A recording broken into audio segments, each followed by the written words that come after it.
Bismillahirrahmanirrahim. Assalamualaikum warahmatullahi wabarakatuh.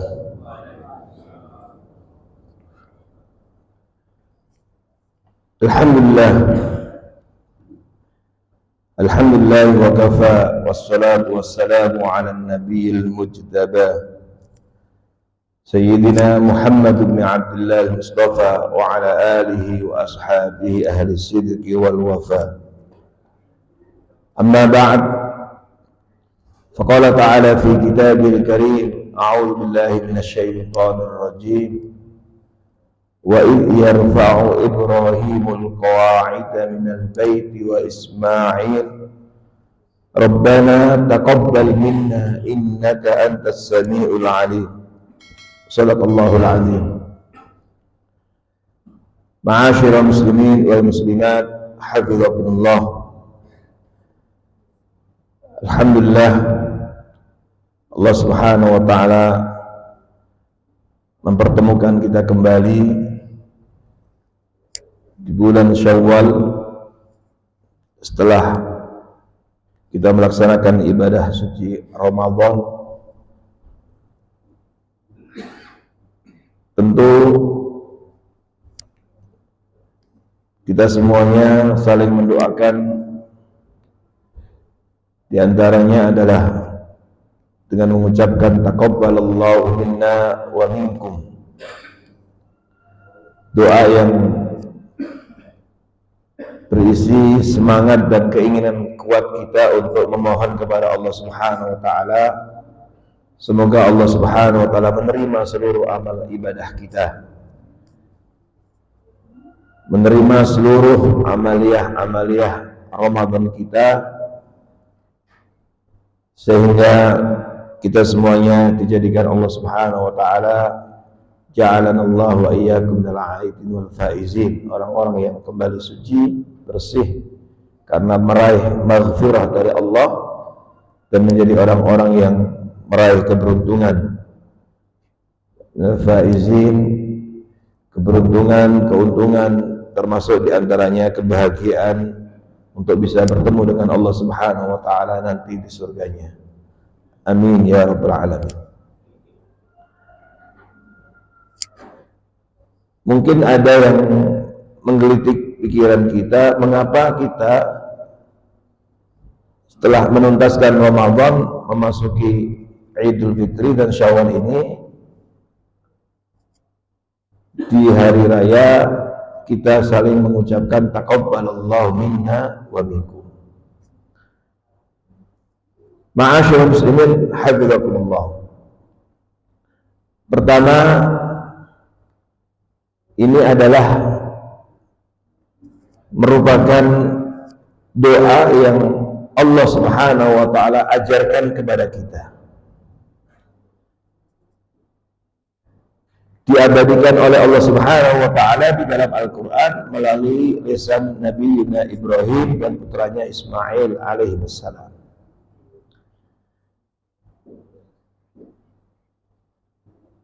Jadi doa ini adalah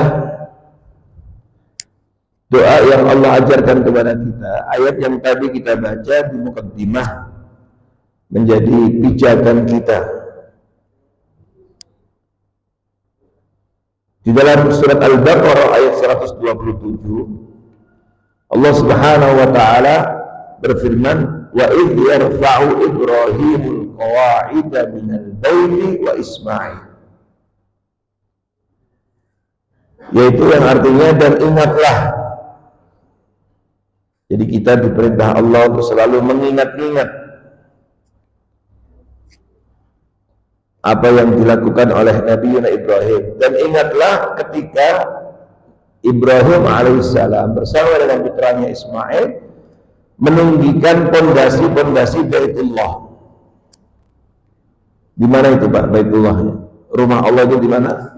Di Mekkah, yaitu Ka'bah al-Musyarrafah,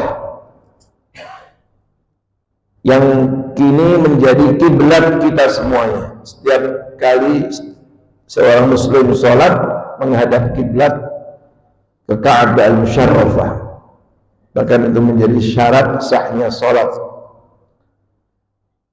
menjadi tujuan dalam ibadah salat kita untuk mengarahkan kiblat kita ke Ka'bah al-Musyarrafah, Baitullah, tempat yang mulia. Jadi ingatlah ketika Nabi Ibrahim dan Ismail meninggikan pondasi-pondasi Baitullah, membangun Ka'bah kembali. Dan tentu ini bukan sembarang amal soleh. Ini adalah masyru' kabir, proyek besar, karena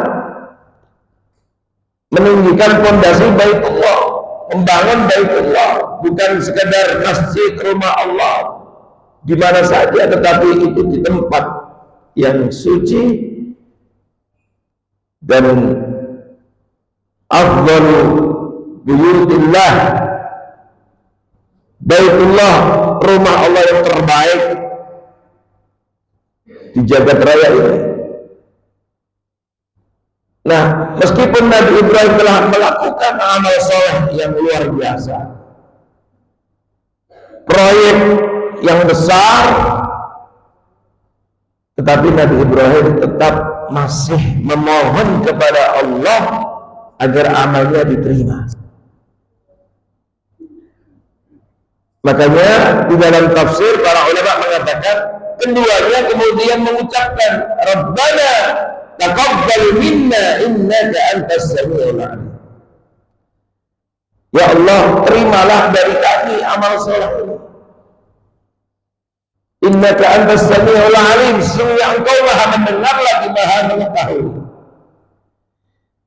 Doa ini adalah ungkapan rasa khawatir. Jadi ada kekhawatiran dari hamba Allah yang mulia ini, amalnya tidak diterima oleh Allah, makanya memohon dengan sungguh-sungguh kepada Allah setelah melakukan amal soleh. Dan amal solehnya pun juga bukan sembarang amal soleh, tapi amal soleh yang luar biasa. Itu pun beliau bersama dengan putranya merasa khawatir tidak diterima oleh Allah, sehingga memohon kepada Allah dengan sungguh-sungguh, Rabbana taqabbal minna innaka antas samiul alim. Ya Allah, terimalah amal kami. Ma'asyiral muslimin hafizakumullah. Bayangkan, ini Nabi Ibrahim ini juga bukan sembarang nabi. Di antara nabi yang mendapatkan julukan Khalilullah, kekasih Allah. Amal solehnya bukan sembarang amal soleh. Maka ada seorang ulama tabi'in, yaitu Imam Wuhaib Ibn al-Warad rahimahullah, seperti dikutip oleh banyak ulama-ulama tafsir di dalam literatur tafsir Ma'thur, termasuk yang dikutip oleh Al-Imam Ibn Katsir di dalam tafsirnya ketika menafsirkan ayat ini. Imam Wuhaib Ibn al-Warad rahimahullah mengatakan, atau ketika beliau membaca ayat ini, ketika membaca ayat 127 surah Al-Baqarah ini, apa? Beliau menangis. Jadi ketika membaca ayat ini beliau menangis, lalu mengatakan, Anta ya Khalilar Rahman.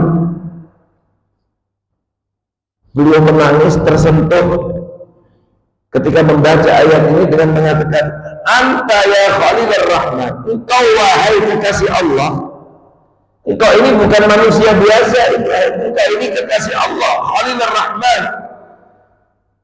Lalu engkau telah menuntaskan amal soleh yang bukan sembarang amal soleh, membangun Ka'bah kembali, meninggikan pondasi-pondasi Baitullah, rumah Allah, yang kemudian menjadi kiblat umat Islam.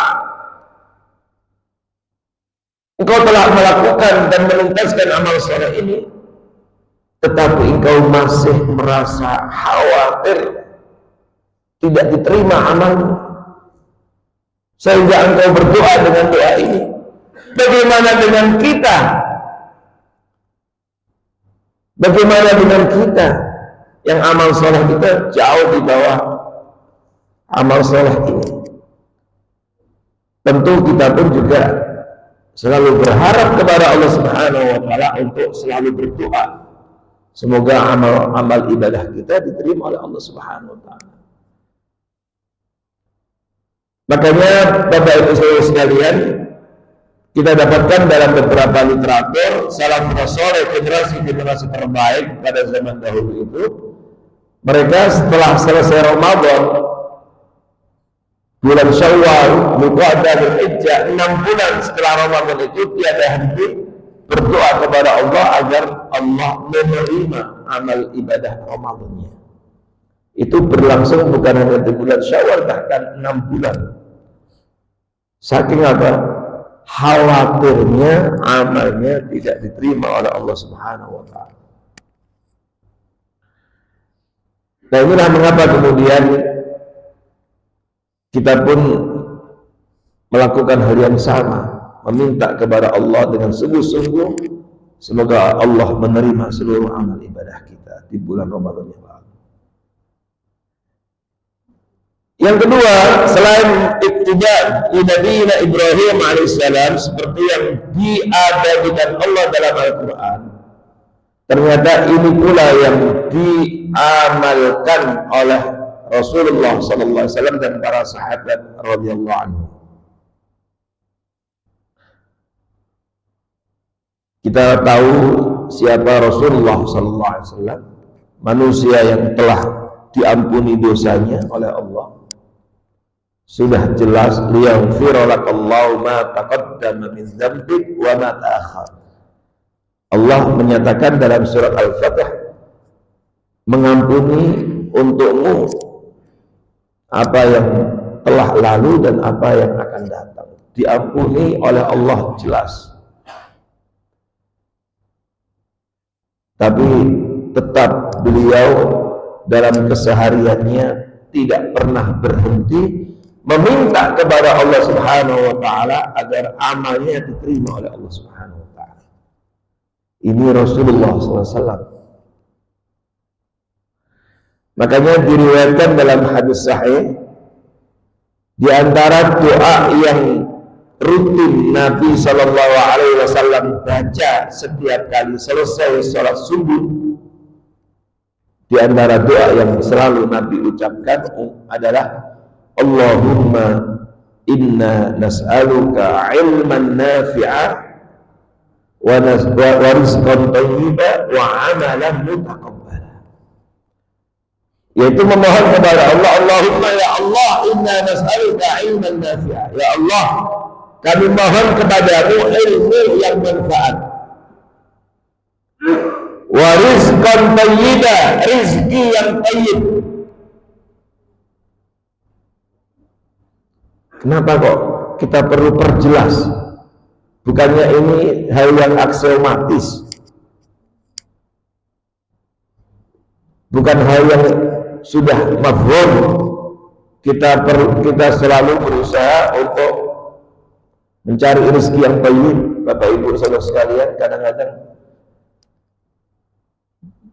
badihiyat tasawwur, aksiomatika dalam persepsi itu tidak selalu otomatis menjadi badihiyat tatbiq. Dalam prakteknya orang kemudian juga menjadi aksiomatis. Berapa banyak orang yang paham sesuatu yang haram tapi tetap saja dimakan. Berapa banyak orang yang paham bahwa mendapatkan sesuatu itu caranya dengan cara yang haram tapi tetap saja dilakukan. Makanya yang kita minta warizqan thayyibah, tidak sekedar rezeki tapi rezeki yang thayyib. Thayyib secara zatnya, esensinya itu baik, tapi juga thayyib dalam mendapatkannya. Halal secara esensinya, tapi juga halal secara memperolehnya. Kadang-kadang thayyib aslinya memang barangnya, makanannya, minumannya memang thayyib, baik, halal, tapi mendapatkannya dengan cara yang haram. Makanya ada ayat ya ayyuhalladzina amanu la ta'kulu amwalakum bainakum bil batil. Wahai orang beriman, jangan kalian memakan harta-harta kalian dengan cara yang batil, yang enggak thayyib. Ada juga yang memang dari aslinya memang bukan thayyib, bukan halal, bukan thayyib. Maka kita minta warizqan thayyiban, ya Allah, rezeki yang thayyib. Kami mohon kepadamu rezeki yang thayyib. Sehingga kalau ini menjadi doa kita setiap hari, ini akan memotivasi dan menginspirasi, lalu selalu mengingatkan kita dalam keseharian kita, apakah yang kita dapat ini thayyib apa tidak. Selalu ingat, menjadi benteng. Itulah pentingnya doa, karena doa itu motivasi, inspirasi. Yang ketiga, wa amalan mutaqabbala, di antara yang selalu diminta oleh Nabi dalam doanya setiap selesai sholat subuh adalah wa amalan mutaqabbala, dan kami mohon kepadamu ya Allah amal yang engkau terima, amal yang diterima. Bayangkan Nabi Sallallahu Alaihi Wasallam yang sudah dijamin diampuni dosanya masih meminta kepada Allah amalnya diterima. Berarti apa? Adanya kekhawatiran amalnya tidak terima, makanya minta dengan sungguh-sungguh kepada Allah wa amalan mutaqabbal. Nah, disinilah pentingnya selalu mengingatkan satu sama lain dengan doa itu, yang kemudian menjadi at-tahni'ah bil 'id, sehingga ungkapan taqabbalallahu minna wa minkum itu menjadi tahni'ah, menjadi ucapan selamat, doa, bagian dari doa ketika memasuki hari raya. Dan itu juga ada hadisnya, ya, meskipun hadisnya ya ada yang mempermasalahkan secara ya, derajatnya, yaitu suatu ketika Nabi SAW seperti diriwayatkan oleh ya para ulama dalam beberapa literatur kitab hadis, bahwa Nabi SAW ketika bertemu ya ada sahabat namanya Wa'ilah, diriwayatkan oleh sahabat namanya Wa'ilah radhiyallahu an, ketika bertemu dengan Rasulullah SAW pada hari raya, maka Nabi SAW mengucapkan taqabbalallahu minna wa minka.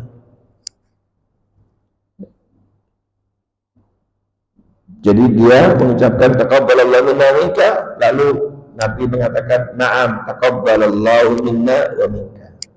Ya, semoga Allah menerima amal soleh kita semuanya, dari kita dan darimu. Ini ada yang mempermasalahkan salah satu perawi dari silsilah para perawinya, ada yang mempermasalahkan sehingga derajat hadisnya dipertanyakan. Tetapi ada hadis-hadis sahih lain yang menunjukkan ternyata ini menjadi tahni'ah bil 'id, tradisi, kebiasaan yang dilakukan oleh para ashab Nabi SAW, para sahabat Nabi SAW. Ketika mereka bertemu dengan sesamanya pada hari raya itu mengucapkan taqabbalallahu minna wa minkum. Jadi ini yang kemudian memperkuat hadis ya yang tadi, sehingga karena ini hadis sahih yang dilakukan oleh para sahabat ini seperti diriwayatkan Imam Bukhari dan yang lainnya, maka kemudian para ulama mengatakan inilah yang kemudian menjadi ucapan apa ketika memasuki hari raya, taqabbalallahu minna wa minkum. Nah, di Indonesia ditambahin dengan minal aidin wal faizin. Itu juga sesungguhnya doa ringkasan dari ungkapan kita ja'alanallahu wa iyyakum minal aidin wal faizin, yaitu sebuah ungkapan doa, semoga kita, Anda dan kita semuanya termasuk orang-orang minal aidin. Al-aidin itu orang yang kembali suci, aid, yaum aid, bersih, karena hadis Nabi orang yang berpuasa Ramadan itu mendapatkan maghfirah, pengampunan dari Allah. Wal faizin, dan menjadi orang-orang yang beruntung, berbahagia, karena ada hadis sahih isa'il farhatan, bagi orang yang berpuasa itu ada dua keberuntungan. Dua kebahagiaan. Apa itu? Pertama, farhatun inda fitrin, kebahagiaan, keberuntungan ketika menuntaskan puasanya. Apakah hari itu menyelesaikan puasanya, ataukah ketika masuki hari raya, ketika menuntaskan seluruh puasa Ramadannya. Itu merupakan kebahagiaan, keberuntungan tersendiri. Dan yang kedua, wa farhatun inda liqa'i rabbih, kebahagiaan dan keberuntungan ketika nanti bertemu dengan Allah Subhanahu wa taala di surga. Dan inilah yang selalu kita mohonkan kepada Allah. Jadi Bapak Ibu Saudara sekalian, ini adalah tradisi salafus saleh, diamalkan oleh para sahabat radhiyallahu anhu. Mungkin ada yang tanya, Ustaz, sekalian tambah dengan mohon maaf lahir dan batin bagaimana? Ya nggak ada masalah juga. Orang minta maaf kok, nggak boleh. Ya, nggak ada masalah juga, bagus juga. Kesempatan bertemu dengan banyak orang keluarga, kemudian mohon maaf lahir batin itu ya nggak ada masalah. Karena di dalam ayat 133, 134 surat Ali Imran, di antara tanda kriteria sifat orang bertakwa, dan Ramadan itu kan la'allakum tattaqun, ujungnya mengantarkan menjadi pribadi yang bertakwa. Di antara sifat karakter ciri-ciri orang bertakwa adalah dalam surat 134-nya itu, setelah Allah menyampaikan surga seluas langit dan bumi dipersiapkan bagi orang bertakwa, disebut di situ sifatnya di antaranya wal 'afina 'anil nas, yaitu orang-orang yang memiliki atau menjadi pribadi pemaaf, suka memaafkan orang lain. Mudah barangkali itu yang menjadi inspirasi, dan kemudian di hari raya itu seorang kemudian saling memaafkan, mohon maaf lahir batin. Kemudian ada silaturahim, lebih halal dan seterusnya, itu juga bagian dari takwa. Jadi Bapak Ibu sekalian, ini adalah mengikuti tradisi salafus saleh, sehingga inilah yang perlu terus dibudayakan, diungkapkan. Jadi ini sebuah keinginan kuat dari masing-masing kita untuk memohon kepada Allah diterima amal kita. Kemudian Bapak Ibu sekalian, ungkapan ini juga menjadi salah satu hal yang penting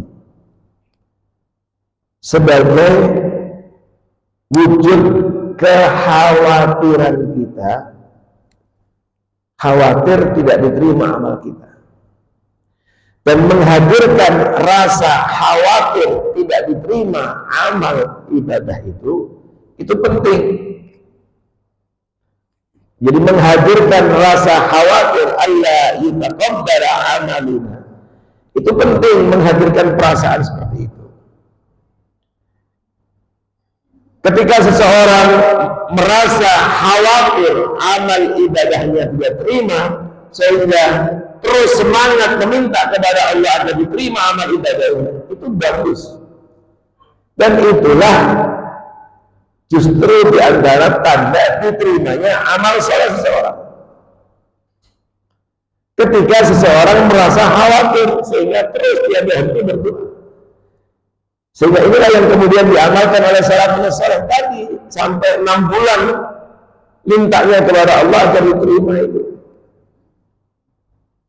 Lalu 6 bulan berikutnya menjelang Ramadannya, 6 bulan setelah itu minta kepada Allah untuk dipertemukan Ramadan. Jadi ini adalah pertanda baik bagi diterima amal seorang. Justru yang tidak baik itu adalah ketika seseorang selesai melaksanakan amal saleh lalu merasa sempurna, merasa sudah paling hebat, merasa sudah mendekati kepada makom tertentu dan seterusnya, merasa takwa, merasa ini, bahkan sampai pada tingkat jumawa, sombong dan seterusnya. Nah, justru ini adalah pertanda baik kalau seseorang ada perasaan merasa khawatir itu. Dan itu yang perlu terus dihadirkan dalam kehidupan kita. Dan inilah yang kemudian yang dipertegas oleh Al-Imam Ibnu Qayyim rahimahullah. Beliau mengatakan dalam salah satu kitabnya itu, kata beliau, wa alamatu qabuli amali sihruhu wa ihtiqaruhu fi qalbi. Dan di antara tanda diterimanya amalmu adalah ketika engkau mampu menghadirkan sebesar apapun amal yang telah engkau lakukan, sehebat apapun amalmu, tetap engkau merasa kecil, tetap engkau merasa jauh dari kesempurnaan di hadapan Allah Subhanahu wa Ta'ala, sehingga terus engkau merengek memohon kepada Allah agar diterima, dan itu kemudian menyemangati, memotivasimu untuk terus melakukan amal soleh tiada henti. Makanya itu yang diajarkan oleh Al-Quran, dan itu yang diamalkan oleh Rasulullah SAW. Nah, ini yang selalu kita amalkan setiap kali kita menyelesaikan sholat, dan kita difahamkan oleh Nabi bahwa sholat ini bukan amal ibadah biasa juga, karena sholat adalah penentu proses-proses berikutnya. Sholat adalah imaduddin, yang agama. Sholat adalah amal sholat yang pertama kali diaudit oleh Allah Subhanahu wa Ta'ala. Apabila baik, akan membuat baik proses-proses berikutnya. Sholat menentukan seorang masuk surga ataukah neraka. Bagi yang mengabaikan, meninggalkan, dan seterusnya, tentu mengantarkan kepada neraka. Tapi yang rajin menjalankannya, mendirikannya dengan baik, akan memasukkannya ke dalam surga. Selesai menuntaskan ibadah sholat, Nabi ajarkan, dan itu yang dipraktekkan oleh Rasulullah SAW adalah apa? Beristighfar. Astaghfirullahaladzim, astaghfirullahaladzim, memohon ampun kepada Allah Subhanahu wa Ta'ala. Tidak mengucapkan alhamdulillah, bukan selesai sholat lalu mengucapkan alhamdulillah. Itu tidak ada tuntunan dari Nabi. Yang diajarkan Nabi adalah begitu kita assalamualaikum warahmatullahi, assalamualaikum warahmatullahi, apa? Astaghfirullahaladzim, astaghfirullahaladzim, astaghfirullah. Sudah sholat tetap masih memohon ampun kepada Allah. Sudah tahajud tetap masih memohon ampun kepada Allah. Wa bil asharihim yastaghfirun. Maka dalam surat Az-Zariyat, di antara sifat-sifat orang bertakwa yang nanti akan dimasukkan ke dalam surga, apa kata Allah?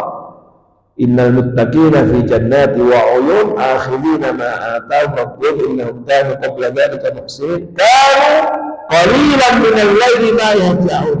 Selalu mengagendakan malamnya untuk tahajud. Sudah tahajud, menjelang subuh di waktu sahur, wa bil asharihim yastaghfirun.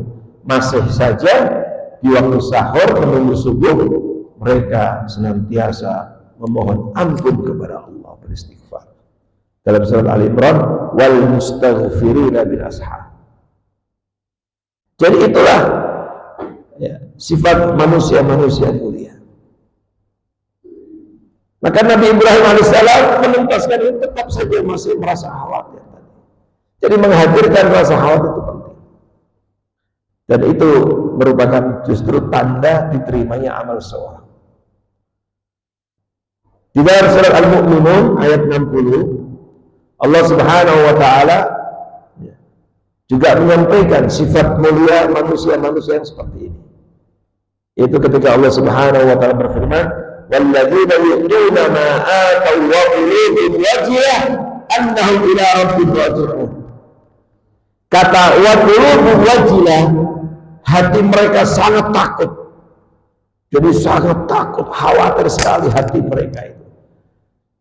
Oleh Aisyah radhiyallahu anha sempat dipahami salah, lalu nanya kepada Nabi, memastikan, konfirmasi kepada Nabi, ya Rasulullah, ini orang-orang kok pada takut, hatinya sangat takut kepada Allah, begitu khawatirnya, sampai wa qulubuhum wajilah, kata Allah. Apakah mereka ini orang-orang yang kesehariannya adalah rajin maksiat, zina, yashrabunal khamr, minum khamr, atau pelaku maksiat yang lainnya. Apakah setiap harinya itu yang kemudian menjadikannya takut kepada Allah? Kata Nabi, la ya bintas Siddiq, sama sekali bukan itu maksudnya, wahai putri As-Siddiq. Yang dimaksud oleh Allah dalam ayat ini orang-orang yang begitu takut hatinya. Mereka ini adalah ulul ladina yusallun wa yasumun wa yaqumun wa yatasaddaqun. Mereka ini orang-orang yang kesehariannya adalah orang yang rajin sholat, rajin puasa, rajin qiyamul lail, tahajud, rajin bersedekah, tapi masih saja merasa khawatir amalnya tidak terima oleh Allah, sehingga hati mereka begitu takut karena mereka faham betul bahwa mereka akan menghadap Allah Subhanahu wa taala, annahum ila rabbihim raji'un. Maka orang-orang inilah yang dipuji oleh Allah, ulaika yusari'una fil khairat wa hum laha sabiqun. Mereka inilah orang-orang yang semangat dalam melakukan kebaikan, dan mereka ini adalah orang-orang wa hum laha sabiqun, orang-orang yang benar-benar terdepan. Jadi kekhawatiran tidak diterima amal itu yang kemudian menjadi mereka takut, dan ketakutan itu menyemangatinya untuk terus melakukan kebaikan. Maka biasanya sifat dan rasa khawatir tadi itu apa? Berlanjut kepada menjadikan seseorang terus istiqomah, terus melakukan kebaikan, karena nggak pernah merasa puas dengan amalnya, merasa kurang, merasa kecil di hadapan Allah. Sehingga itu yang kemudian menyemangatinya untuk terus istiqomah. Tidak malah selesai Ramadan kemudian selesai, merasa sudah sempurna, kemudian akhirnya justru selesai Ramadan selesai, hubungannya dengan masjid selesai, hubungannya dengan sholat waktu malam selesai, Al-Quran juga selesai, dibiarkan tidak dibaca, hanya mau bersedekah di bulan Ramadan, selesai Ramadan selesai, dan seterusnya. Tidak seperti itu. Makanya Al-Imam Ibn Rajab rahimahullah mengatakan, idza taqabbalallahu amala abdihi, beliau mengatakan apabila Allah Subhanahu wa taala menerima amal ibadah hambanya, apa di antara tandanya? Waffaqahullahu li'amalin ba'dah. Maka Allah akan menuntun, Allah akan menuntunnya, membimbingnya, sehingga diberikan kemudahan untuk terus melakukan amal-amal soleh setelahnya. Inilah yang kata Imam Al-Hasan Al-Basri, wa thawabul hasanah al-hasanatu ba'daha, bahwa balasan dari suatu kebaikan adalah terlihatnya kebaikan-kebaikan setelah itu. Nabi istimewa Bapak Ibu hafizakumullah, pentingnya kita untuk terus istiqomah, pentingnya kita untuk terus menjaga ya hubungan baik kita dengan Allah Subhanahu wa taala. Karena ya kita lihat sendiri betapa tidak sedikit orang-orang yang tadinya ketika Ramadan rajin ke masjid, selesai Ramadan kemudian sudah tidak terlihat lagi di masjid. Ya, makanya sampai ada meme itu, flyer di medsos itu apa? Berita kehilangan gitu. Ada yang kehilangan, beberapa masjid kehilangan jamaahnya.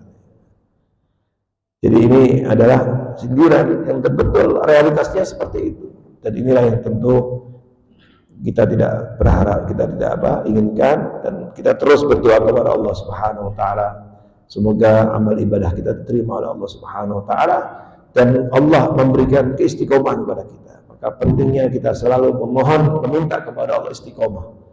Selain memohon diterima amal soleh kita, tapi kita juga minta kepada Allah istiqomah. Itulah yang selalu diucapkan oleh Al-Imam Al-Hasan Al-Basri. Doa yang selalu dibaca oleh Imam Al-Hasan Al-Basri adalah Allahumma anta rabbuna warzuqna istiqomah. Ya Allah, Engkau adalah Rabb kami, anugerahkan kepada kami istiqomah. Ya, sehingga mudah-mudahan kita terus diberikan keistiqomahan oleh Allah Subhanahu wa taala. Bapak Ibu hafizakumullah. Jadi ini adalah hal yang penting, sehingga inilah mengapa kemudian ya tahniah, ucapan taqabbalallahu minna wa minkum itu selalu kita ucapkan. Kenapa kita selalu berdoa Rabbana taqabbal minna innaka antas samiul alim? Kenapa kemudian Nabi mengajarkan kepada kita doa Allahumma inna nas'aluka ilman nafi'a wa rizqan thayyiba wa amalan salihah. Ya. Terakhir, Bapak Ibu saudara sekalian, hafizakumullah, bahwa ya, orang yang semangat untuk selalu berdoa seperti itu dan kemudian ungkapannya ini diungkapkan ketika bertemu dengan saudaranya, taqabbalallahu minna, itu secara tidak langsung ada dua pesan penting. Pertama, pesan sebagai apa? Saling nasihat menasihati. Nasihat menasihati apa? Bahwa kemarin kita melakukan amal soleh. Kalau itu diucapkan kepada orang-orang yang ternyata ada yang kurang, ternyata mereka kemarin memang jauh dari kesempurnaan, jauh dari memaksimalkan ibadahnya dan Ramadan, itu sebagai cambuk, nasihat, supaya apa? Sadar untuk kemudian memperbaikinya. Jadi itu bentuk apa? Nasihat, karena saling mendoakan. Dan ada kalanya seseorang itu muncul kesadarannya diantaranya karena didoakan oleh saudaranya, dianggap diperhatikan oleh saudaranya. Karena ketika kita mendoakan saudara kita dengan doa-doa terbaik, itu bagian dari ihtimam, bagian dari perhatian. Maka boleh jadi itu kemudian apa? Menjadi inspirasi, motivasi, kemudian dia semakin semangat dan kemudian juga memperbaiki kekurangannya. Inilah mengapa kemudian Rasulullah SAW dalam hidupnya banyak mendoakan sahabatnya, banyak mendoakan orang lain untuk kebaikan mereka, dan akhirnya doa itu menjadi penyemangat bagi sahabat-sahabat itu. Di antara sahabat-sahabat itu ada yang masih kecil, didoakan. Kita mungkin ingat apa yang pernah Nabi doakan, apa doa yang pernah Nabi ungkapkan, lakukan untuk seorang sahabat yang masih bocah, yang merupakan sepupu Nabi SAW sendiri, Abdullah bin Abbas radhiyallahu anhu. Ketika masih kecil didoakan, Allahumma faqihhu fid din wa 'allimhu ta'wil. Ya Allah, berikan anak bocah ini kepintaran dalam memahami agama, wa'allimhu ta'wil, dan berikan ilmu pengetahuan bagi bocah ini untuk memahami dengan baik ta'wil Quran, tafsir. Dan Abdullah bin Abbas yang masih bocah waktu itu terus terngiang, sehingga menjadi penyemangat, akhirnya semangat untuk belajar, semangat untuk menimba ilmu dari Nabi SAW dan menimba ilmu-ilmu tentang memahami Al-Quran dari para sahabat Rasulullah SAW. Kita ingat bagaimana Nabi mendoakan Anas bin Malik diberikan keberkahan hidupnya, hartanya, berkah umurnya, panjang umurnya. Kita ingat bagaimana Nabi mendoakan sahabat Abu Hurairah radhiyallahu anhu, bahkan mendoakan beliaunya, juga mendoakan ibunya, dan seterusnya. Banyak doa-doa Nabi dalam hidupnya mendoakan sahabat.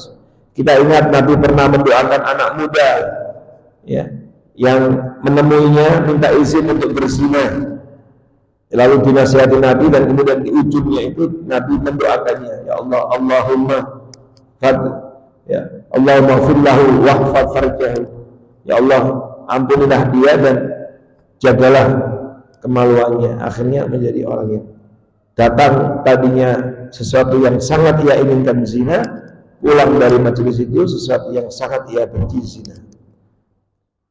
Jadi doa ini nasihat, ya, nasihat bagi yang kita ucapkan itu, sehingga menjadi penyemangat Yang kedua itu adalah bagian dari wujud perhatian dan cinta kita kepada sesama saudara kita. Jadi mengungkapkan cinta kepada sesama saudaranya seiman itu diantaranya dalam wujud doa, dengan mendoakannya,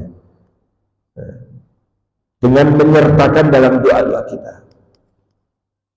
Makanya ungkapannya taqabbalallahu minna wa minkum. Tidak taqabbalallahu minna saja, tapi minkum.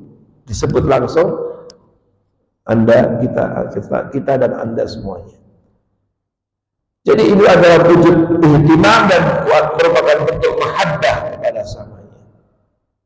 Dan itulah yang diajarkan oleh Rasulullah SAW. Kita hendaknya selalu menyertakan saudara-saudara kita dalam doa-doa kita. Makanya ada doa Rabbana ighfir lana wal ikhwanil ladzina sabaquna bil iman.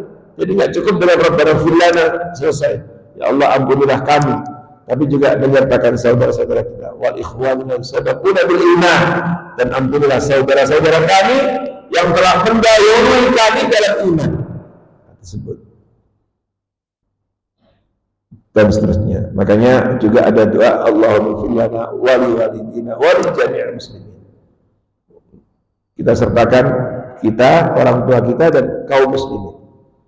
Dan ada hadis sahih ketika kita mendoakan kaum muslimin wa fil muslimin wal muslimat, itu kita mendapatkan pahala sebanyak orang-orang yang kita doakan itu. Kalau mereka orang-orang soleh, maka kita akan mendapatkan sebanyak itu pahalanya. Inilah pentingnya doa tadi itu, taqabbalallahu minna wa minkum. Kita memohon kepada Allah Subhanahu wa taala, semoga Allah Subhanahu wa taala menerima amal ibadah kita, dan semoga Allah pertemukan kita dengan Ramadan sanawatin adidah marratin madidah, dipertemukan dengan Ramadan di tahun-tahun mendatang, sehingga kita bisa terus menikmati beragam amal ibadah dan pahala dari Allah Subhanahu wa taala. Amin ya rabbal alamin. Baik Bapak Ibu sekalian, sebelum ditutup kita berikan kesempatan. Silakan kalau ada yang bertanya. Halo.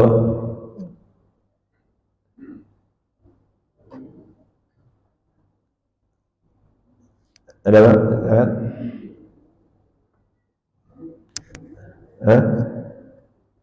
Ya ada, alhamdulillah. Berarti kalau tidak ada berarti sudah paham, dan yang paling penting kita memohon kepada Allah semoga Allah mudahkan kita untuk bisa mengamalkannya. Baik Bapak Ibu sekalian, mari kita akhiri majelis kita pada pagi hari ini dengan sama-sama berdoa kepada Allah Subhanahu wa taala. Semoga Allah Subhanahu wa taala senantiasa memberikan keistiqomahan kepada kita semuanya. Bismillahirrahmanirrahim. Alhamdulillahirabbil alamin. Hamdan yuwafi ni'amahu wa yukafi mazidah. Ya Rabbana lakal hamdu kama yanbaghi li jalali wajhika wa 'azimi sultanik.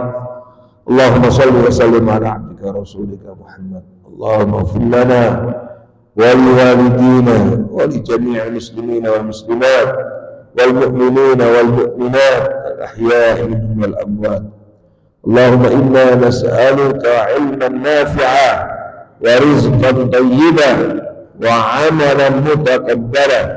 اللهم إنا نسألك العفو والعافية والمعافاة الدائمة في الدين والدنيا الآخرة. اللهم فرج هم المهمومين ونفس كرب المكروبين واشف مرضانا ومرضى المسلمين وعاف مبتلانا ومبتلى المسلمين وارحم موتانا وموتى المسلمين. اللهم إنا نعوذ بك من البرص والجنون والجذام وسيء الأسقام. اللهم ارفع عنا البلاء والوباء والزلازل وسوء الفتن ما ظهر منها وما بطن عن بلدنا هذا خاصة وعن سائر رجال المسلمين عامة يا رب العالمين. اللهم اجعل جمعنا هذا جمعا مرحوما وتفرقنا من بعده تفرقا معصوما. اللهم انصر إخوان المسلمين المستضعفين في غزة. اللهم انصر إخوان المسلمين والمجاهدين في فلسطين. اللهم انصرهم نصرا مؤزرا. اللهم ثبت إيمانهم وقوي شوكتهم ووحي صفوفهم وسدد رميهم. اللهم احفظ نساءهم وأطفالهم وشيوخهم والطف بهم. اللهم تقبل منهم الشهداء واشف منهم المرضى والجرحى. اللهم كن لهم مؤيدا ونصيرا. اللهم حرر المسجد الأقصى من دنس اليهود واكتب لنا الصلاة فيه قبل الممات. اللهم عليك باليهود الغاصبين الظالمين ومن عاونهم. اللهم احصهم عددا واقتلهم بددا ولا تغادر منهم احدا. اللهم زلزل الارض من تحت اقدامهم وصب العذاب عليهم من فوقهم. اللهم ان اليهود قد افسدوا في البلاد. اللهم انهم قد اكثروا وافسدوا في البلاد وتكبروا وتجبروا وطغوا في البلاد فاكثروا فيها الفساد. اللهم ارنا فيهم عجائب قدرتك فانهم لا يعجزونك. اللهم انصر من نصر الدين واخذ من خذل المسلمين. اللهم من اراد الاسلام المسلمين بالسوء واشهد نفسه فاجعل تدبيرتنا علينا يا رب العالمين. اللهم أنت ربنا وارزقنا الاستقامة. اللهم أنت ربنا وارزقنا الاستقامة. ربنا هب لنا من أزواجنا وذرياتنا قرة أعين واجعل المتقين إماما. ربنا آتنا في الدنيا حسنة وفي الآخرة حسنة وقنا عذاب النار وأدخلنا الجنة مع الأبرار يا عزيز يا غفور يا رب العالمين. اللهم اجعلنا وأولادنا وذرياتنا من أهل العلم أهل الخير أهل القرآن ولا تجعلنا وإياهم أهل الغير. ربنا تقبل منا إنك أنت السميع العليم وتب علينا إنك أنت التواب الرحيم برحمتك يا أرحم الراحمين. وصلى اللهم على محمد وعلى آله وصحبه وسلم. الحمد لله رب العالمين. سبحانك اللهم وبحمدك أشهد أن لا إله إلا أنت أستغفرك وأتوب إليك. قل قولي هذا أستغفر ولكم وفوق كل ذي عليم. السلام عليكم ورحمة الله وبركاته.